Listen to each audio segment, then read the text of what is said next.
네, 안녕하세요. 도사 이승태 TV의 이승태 변호사입니다. 이제 오늘 지금 제가 말씀드릴 거는 이제 사례, 실제 우리가 매번 층간소음 얘기를 많이 했는데 실제 지금 재판에서 어떻게 되는지 궁금하신 분들이 있을 거예요. 얼마가 배상이 되고 어떻게 나오느냐. 이 소송이 종결이 된 게 불과 한 달 정도밖에 안 돼요. 근데 여기 이 소송은 제가 특징을 얘기를 드리면 저희한테 의뢰를 하신 분은 층간소음 때문에 고통받으시는 분이 아니라 층간소음을 유발하신 분이 소송을 이제 의뢰를 하신 거예요. 왜냐하면 이제 그 밑에 피해자가 소송을 제기하셨거든요. 그때 저희 지인 통해서 이제 가해자 쪽에서 오히려 소송을 의뢰하셨던 사건인데 한번 실질적인 사건 내용을 한번 보시고 제가 설명드리겠습니다. 윗집이 언제 이사를 왔냐면 2019년도 5월달에 이제 이사를 온 거예요. 그러니까 이 사건에서 피고 그 다음에 실질적으로 우리가 일반적으로 얘기할 때 가해자라고 이제 지칭을 하겠는데. 근데 이분들이 이제 이사를 오자마자 애들이 뛰는 소리, 그 다음에 층간소음이 생활소음들이 계속 발생하니까 밑에 집에서는 이제 못 살겠다고 얘기를 하는 거죠. 근데 이분들 주장으로는 어떠냐면 이사를 오자마자 한 일주일 전부터 시작을 해가지고 한 10개월 정도 때 아침 출근하는 7시 30분에서 9시, 그 다음에 오후에 퇴근한 7시부터 22시, 그러니까 밤 10시까지 계속 사람들이 이제 뭐 아이들도 뛰고 그 다음에 또 생활소음이 계속 발생해서 못 살겠다는 거예요. 아래층 사람들이 이제 소송을 제기를 한 거거든요. 아래층 사람들이 작년 4월에 이사를 갔었어요. 이사를 가시면서 소송을 딱 제기를 하신 거지. 그러면서 어떻게 제기를 했냐면 피해자들에게 각 250만 원씩 지급하라 라는 소송을 한 거예요. 그러니까 잘 따져보시면 제가 윗집이 이사 온 시간이 2019년도 5월이었고 이분들이 이사를 가신 시간이 2020년 4월 6일에 이사를 가셨으니까 1년 동안 고통받은 시간들에 대해서 위자료 청구를 하신 거죠. 정신적 고통에 대해서 250만 원씩 청구를 했는데 원고들 생활이 너무 지금 힘들었다. 그리고 그 계속적으로 하루에 그 오전 오후로 계속적인 어떤 그 스트레스를 계속 줘도 도저히 살 수가 없었다. 그리고 또 아무리 얘기를 해도 위층에서는 소음을 방지하는 대책을 세우거나 또 소음을 저감하지도 않았다. 근데 위층 피고 층 얘기는 이제 저희한테 소송 의뢰했던 분 얘기는 아니 나는 이거 지금 바닥 매트리스도 깔고 굉장히 조심을 했는데 그럼 이 정도도 소리를 안 내고 내가 어떻게 사느냐 이런 주장을 했던 거예요. 근데 이 소송에서 또 우리가 지켜봐야 될 점은 일반적으로 우리가 소음이 발생을 하면 층간소음 이웃사회센터에다가 소음 측정 의뢰를 해서 그 자료를 증거로 제출을 하거나 아니면 지금 일반 개인들한테 자기가 사설 업체에게 소음 측정을 의뢰해서 그 결과를 제출을 하는 방법이 있거든요. 두 가지가 있고 또 하나는 법원에 감정 신청을 해서 실질적으로 소음이 얼마나 발생하는지를 감정해서 또 판결을 받는 방법이 있어요. 근데 이 사건의 경우에는 지금 그렇게 하지 못했던 이유가 뭐냐면 법원에서는 사실은 이미 소송이 걸린 다음에는 감정을 해봐야 안 나와. 그 사람들이 안 뛰니까 이제 소송이 이렇게 제기가 돼 있을 때는. 그래서 이 당시에는 지금 실질적으로 법원에서 그런 소송 절차를 통해서 감정을 할 수는 없었고, 그리고 또 하나 층간소음 이웃사회센터도 좀 문제가 있는 건 뭐냐면 거기다 감정 신청을 하면 그 측정 의뢰를 하면 그쪽에서 나와서 윗집과 아랫집에 대한 조정을 좀 해주거든요. 상담도 하고 방문도 합니다. 그러면서 소음 측정을 하기 때문에 그때도 잘 소음 측정이 기준치를 넘지 않아요. 그래서 이 사람들은 어떻게 했냐, 본인들이 직접 그 개인 소음기로 측정을 했던 거예요. 그 다음에 자기가 산 소음기 그리고 또 핸드폰을 통해서 막 녹음을 영상을 하셨었거든요. 근데 그게 법원에서 어떻게 얼마나 증거로서 자료가 사용될 수가 있느냐, 이 부분에 대한 판단도 있었던 거죠.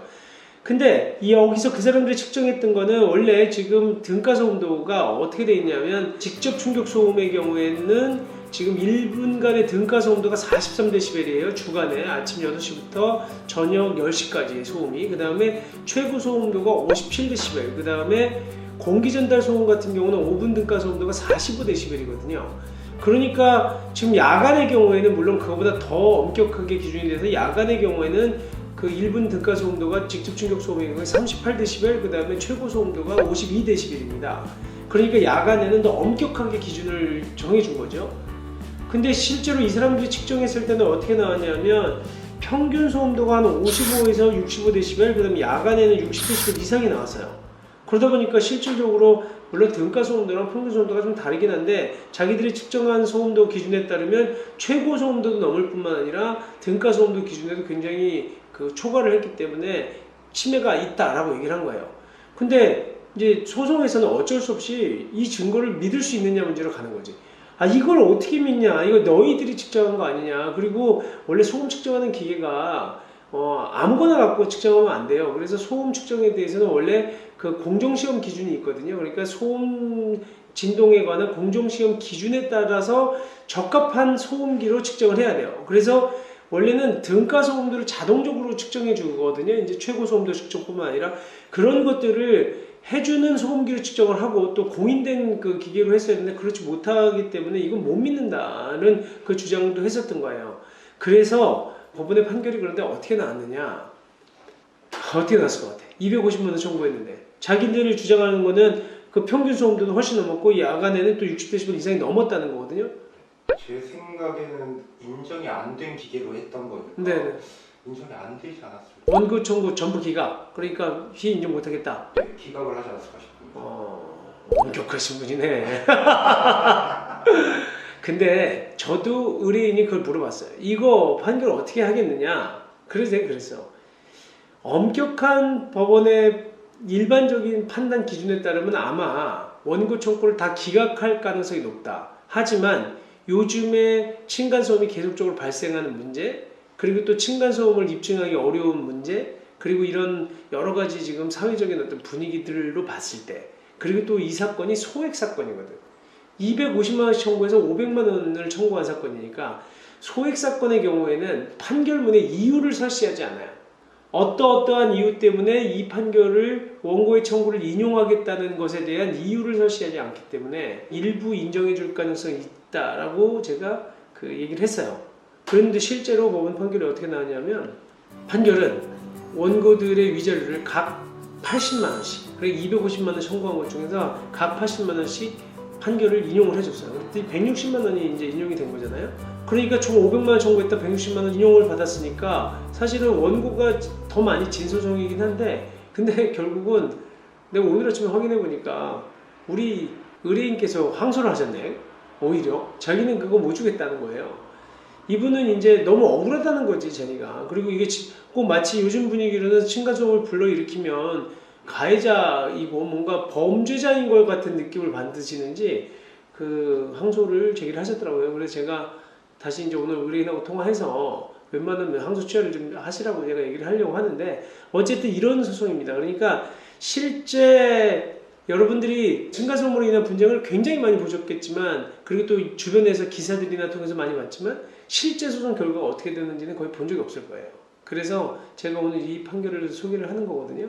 아까 그 제가 설명하면서 말씀드린 그 소음, 층간소음의 기준이 있잖아요. 그러니까 이 기준, 그 1분 등가 소음도의 경우에 43데시벨, 그 다음에 지금 최고 소음도의 경우에는 57데시벨 이렇게 얘기했던 부분은 이게 직접 충격 소음에 대한 거긴 하지만, 이 부분이 2005년 7월 이후에 사업계획 승인을 받은 아파트에 대해만 해당이 된다는 거예요. 그러니까 2005년 7월 1일 이전에 사업계획 승인을 받았다거나 아니면은 다세대 주택, 그 다음에 연립주택 같은 공동주택에는 해당이 안 돼요. 거기 그 주택들에 대해서는 플러스 5데시벨을 더해줍니다. 그러니까 1분 등가 소음도 같은 경우에도 48데시벨이 되는 거고, 그 다음에 최고 소음도도 52데시벨이 되는 거예요. 그 이유는 예전에 지은 집들이 좀 더 그 공동주택의 소음에 대한 기준이 강화되어 있지 않았을 때이기 때문에 더 완화해서 적용해 주겠다는 겁니다. 그러니까 그 부분도 다시 한번 보시도록 하고요.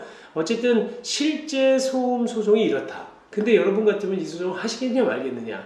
제가 뭐 언론에서도 계속 자 소송 실제로 상담을 많이 해드리지만 그 손해배상 청구 소송까지 가는 것은 좀 제가 말리는 편입니다라고 한 이유가 이런 거예요.